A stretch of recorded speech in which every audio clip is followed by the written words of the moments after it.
চলে এসেছি আজ মনোমুগ্ধকর পরিবেশে। হ্যালো গাইস, আসসালামু আলাইকুম। কেমন আছেন সবাই? আশা করি ভালো আছেন।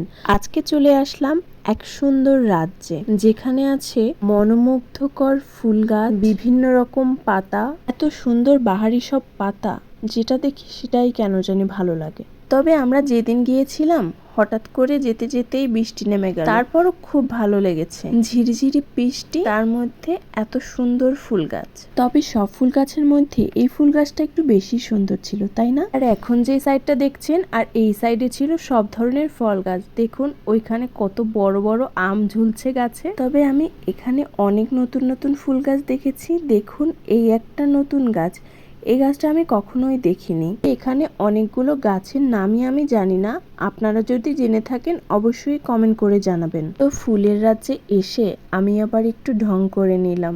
বাই দ্য ওয়ে, আমি কিন্তু একা যাইনি, আমার সাথে মামুনি আর মাইমুন ছিল। ইচ্ছে ছিল এখানে অনেকক্ষণ থাকবো আর ঘুরে ঘুরে অনেকগুলো গাছ কিনবো, তবে ইচ্ছে থাকলেও উপায় ছিল না। আস্তে আস্তে বৃষ্টি যেন বাড়ছিল। যেহেতু মাইমুনকে নিয়ে এসেছি, ওকে তো আর বৃষ্টিতে ভেজানো যাবে না। তবে শেষের দিকে আর ভিডিও করতে পারিনি।